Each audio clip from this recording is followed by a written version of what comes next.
अब हम कह रहे हैं कि हमको पूरे देश को आयरन डोम देना है, सुदर्शन चक्र देना है। खर्चा क्या आएगा इसका, ये तो पूछो। कोई ये नहीं देख रहा। अब जो ट्रम्प कह रहा है कि हम गोल्डन डोम डिफेंस सिस्टम बनाएंगे, ठीक है, यूएस में, उसका खर्चा कितना है? 175 बिलियन टू 1.2 ट्रिलियन। मैं तो कहता हूँ लोएस्ट अज्यूम कर लो, हम बहुत अच्छे से बना लेंगे सब कुछ एकदम बढ़िया। $200 बिलियन। अभी जो लेटेस्ट डिफेंस स्पेंडिंग में हमने कितना बजट एलोकेट किया है? $85 बिलियन। मतलब हमारा 2.5 साल का पूरा बजट ले जाएगा ये, कम से कम। इंडिया का आयरन डोम आ चुका है। यस, प्रोजेक्टेड था कि बाय 2035 पूरे इंडिया को एक आयरन डोम मिल जाएगा, बेसिकली एंटी डिफेंस मिसाइल मिल जाएगी कि अगर आगे से कोई भी अटैक करेगा कोई भी देश, तो उसको काउंटर करने के लिए हमारी एंटी डिफेंस मिसाइल्स, हमारे इंटरसेप्टर्स अच्छे से काम करेंगे। इसका फेज 2 कंप्लीट हो चुका है। मिड 2000s में इजराइल से लिया गया था रेडार, बट अब इंडिया ने, डीआरडीओ ने खुद बना लिया है, ठीक है। एंड ये बताया जा रहा है कि एक मिसाइल को इंटरसेप्ट करने के लिए 2 इंटरसेप्टर मिसाइल्स आएंगी, एक इनसाइड द एटमॉस्फेयर, एक आउटसाइड द एटमॉस्फेयर। एंड इस चीज पर काम कब से चल रहा है? 99 से, जब से पाकिस्तान ने अपना न्यूक्लियर टेस्ट किया था। एंड अब तो ये बताया जा रहा है कि इंडिया ने खुद का रेडार सिस्टम भी बनाया है ये करने के लिए। देखो, ये बहुत बढ़िया न्यूज है। पर यार एडिटर, मैंने जिस तरीके से बोला ना, मुझे मजा नहीं आया यार। ये इंडियन मीडिया वाला वर्जन दिखाओ, वो बेटर है। भारत मिसाइल तकनीक का महाबली बन गया है। मिसाइल फोड़ देने की ताकत के साथ अब भारत तैयार है। पीएम मोदी का एक सपना था, मिशन सुदर्शन चक्र। अब वो पूरा हो गया लगभग। 5 देशों की एलीट क्लब में आपका भारत बुलंदी के साथ खड़ा हो गया है। ऐसा इंतजाम कर दिया है कि चीन और पाकिस्तान की खतरनाक मिसाइल क्या हो जाएगी? धुआं। क्या हो जाएगी? भस्म हो जाएगी। देखा, मैंने बोला था ना, मैडम जी का जो इंट्रोडक्शन है वो मेरे से कई बेहतर है, ठीक है। बट ऑफ कोर्स वो ज़्यादा बेहतर इसलिए साउंड करता है क्योंकि उसमें इतने ज़्यादा फैक्चुअल मिस्टेक्स हैं। फॉर एग्जाम्पल, वो कह रही है लगभग कंप्लीट हो चुका है। हमने आपको बताया फेज 2 ऑफ टेस्टिंग अभी कंप्लीट हुई है, तो फार फ्रॉम कंप्लीट। और ये प्रोजेक्ट इतने जल्दी कोई कंप्लीट नहीं होने वाला, जो ये कह रही है लगभग। तो सुदर्शन चक्र जो है वो बाय 2035 अक्रॉस की पब्लिक स्पेसेस अक्रॉस इंडिया में लगाया जाएगा, ठीक है, जिसमें रेलवे स्टेशन इंक्लूड होंगे, हॉस्पिटल होंगे, रिलीजियस साइट्स। चलो ठीक है भाई, रिलीजियस साइट्स में लगाना चाह रहे हैं, कोई रीजनिंग होगी। वैसे मुझे नहीं लगता कोई भी आके रिलीजियस साइट्स को टारगेट करेगा। देखो, एट के रेटेड हम तो ना हमेशा स्केप्टिकल रहते हैं हर चीज के बारे में। हमको हर चीज के बारे में ये पता करना होता है कि भाई ये क्यों कर रहे हैं, इससे कोई बेहतर तरीका है क्या। एंड स्पेशली जब हमने देखा ईरान यूएसए इजराइल का वॉर, वहां पर तो मिसाइल्स ऐसे दिख रही है एकदम फ्री फ्लो में।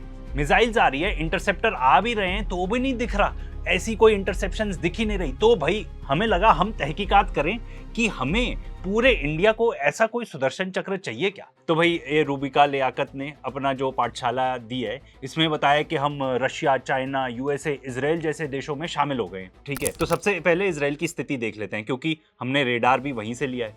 यहाँ पे ये बताया गया है कि जब 2025 में वॉर हुआ था ना, तब सबसे ज्यादा मिसाइल्स किसने नॉकडाउन की थी?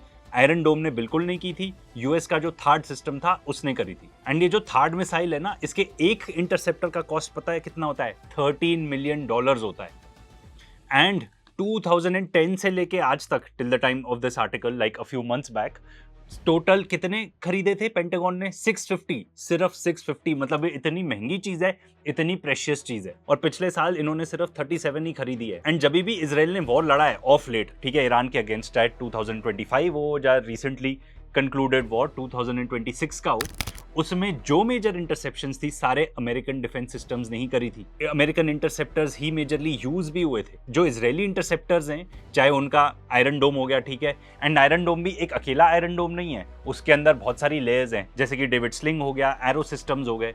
तो ये बता रहे हैं कि जो इजराइल की जितनी भी मिसाइल्स थी ना, वो पता है किसके अगेंस्ट यूज करी गई थी? हिजबुल्ला के रॉकेट्स के अगेंस्ट, एंड जो हूथीज फायर करते थे अपनी मिसाइल्स यमन से, उनके अगेंस्ट। तो जो ईरान की एडवांस मिसाइल्स और ड्रोन्स हैं, उनके अगेंस्ट इजराइल का कोई भी सिस्टम बिल्कुल भी नहीं काम किया। एंड अगर इंडिया की लड़ाई होती है तो किसके खिलाफ होगी? हमको किसके खिलाफ अपने डिफेंसेस को रेडी करना है?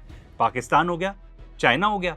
आपको क्या लगता है कि जो इजराइल का जो सिस्टम है वो हमसे कितने सालों से ये चीज़ बना रहे हैं, ठीक है, कितने पैसे खर्च कर चुके हैं? इनफैक्ट ये भी रिपोर्टेड है कि जो आयरन डोम सिस्टम है ना, वो पूरा अमेरिका से फंडेड है। एंड जब वो इतने सालों से लगे हुए हैं एंड कुछ थोड़े लेस एडवांस्ड मिसाइल्स भी नहीं, ड्रोन्स वगैरह ही इंटरसेप्ट कर पाते हैं वो, तो भाई हमें क्या लगता है कि हम पाकिस्तान और चाइना खासतौर पे इनके मिसाइल्स के अगेंस्ट compete कर पाएंगे? एंड भाई बहुत सारे लोग आके कहेंगे अरे तुम देशद्रोही हो, ठीक है, डीआरडीओ ने बोला है सक्सेसफुल टेस्ट है, तुम कौन होते हो डाउट करने वाले? तो भाई सबसे पहले तो मैं डाउट क्यों ना करूं? हमारा तो काम ही यही है कि हर चीज को डाउट करना। एंड स्पेशली क्योंकि ये जो चीज है एयर डिफेंस सिस्टम ना, कि इधर से मिसाइल आ रही है, हमने अपनी मिसाइल भेजी और उसको इंटरसेप्ट किया, ये पूरी दुनिया में including the United states of America कहीं भी नहीं वर्क किया है। तो हमें ऐसा क्यों लगता है कि हमारे यहाँ वर्क कर जाएगा? अब क्या हम क्लेम कर रहे हैं कि जो हम बना रहे हैं एयर डिफेंस सिस्टम वो यूएस के पेट्रियट या थार्ड से भी बेटर है, या इजराइल के आयरन डोम से भी बेटर है? ठीक है, एंड वैसे भी आयरन डोम हम तो कितनी बार बता चुके हैं ऑन कैमरा, ये बात बिल्कुल भी नहीं रिग्रेट करते, बिल्कुल हमें असली ही लगता है ये चीज कि जो आयरन डोम है ना वो एक जुमला है, ठीक है, एकदम जुमला। अब देखते हैं बाकी देशों के कौन से सिस्टम्स हैं। रशिया का S-400 हो गया, चाइना का HQ-9 हो गया। अगर आप देखोगे इन सबके डिस्क्रिप्शंस ऑनलाइन तो वो ये बताते हैं कि भाई ये जो भी इनकमिंग ड्रोन है, एयरक्राफ्ट है, उसको भी टारगेट कर सकता है एंड मिसाइल्स को भी टारगेट कर सकता है। एंड अगर आप न्यूज देख लोगे, एंड ये फॉक्स न्यूज को वैसे भी कौन बिलीव कर रहा है, ठीक है, ये कहते हैं कि 90% ऑफ ईरानियन मिसाइल्स थी वो इंटरसेप्ट हो गई थी। तो भाई अगर आपके 90% ईरानियन मिसाइल्स इंटरसेप्ट हो गई थी तो जो इतनी सारी सैटेलाइट इमेजेस आ रही हैं जिसमें दिख रहा है कि यूएस बेसिस तबाह हो चुके हैं, तो भाई वो फिर सैटेलाइट इमेजेस झूठी हैं क्या? ये जो मैटर है ना, ये इतना ज्यादा कॉम्प्लेक्स है कि हम एक आध ऑनलाइन सर्च वर्च करके नहीं बता सकते। ये एक्चुअली मैटर है फॉर द एक्सपर्ट्स। एंड एक एक्सपर्ट का इंटरव्यू हम आपको यहाँ पे दिखाएंगे। ये one of our favourite YouTube channels है, प्लीज जाके सब्सक्राइब करना, डैनियल डेविस का डीप डाइव, ठीक है। एंड ये कर रहे हैं किसको interview? Professor Ted Postol. Professor Ted Postol जो इन सारे टाइप के इक्विपमेंट्स के ऊपर वर्क कर चुके हैं, जो पेंटागन है, जो उनका बेसिकली मिनिस्ट्री ऑफ डिफेंस हो गया, मिनिस्ट्री ऑफ वॉर कहते हैं आज के डेट में अमेरिका के, उनके साथ, उनके पूरे आर्मी के साथ वर्क कर चुके हैं on all of these components. तो ये ऐसा नहीं है कि कोई रैंडम प्रोफेसर है। आइए सुनते हैं कि वो क्या कह रहे हैं जनरल एयर डिफेंसेस के बारे में। एंड यहाँ पर बात हो रही है अमेरिका के जो one of the highest rated air defence है, पेट्रियट मिसाइल सिस्टम, उसके बारे में बात हो रही है। I already knew from contacts I have at the Pentagon that nobody in the Pentagon seems to have any primary data on the performance of Patriot. तो सुन लिया, वो ये कह रहे हैं कि भाई भले ही मार्केटिंग जो भी चलती रहे, बट एक्चुअली पेंटागन में किसी के पास भी एक्चुअल डेटा नहीं है कि भाई कितनी एक्चुअल इंटरसेप्शन हुई, नो एक्चुअल रॉ डेटा।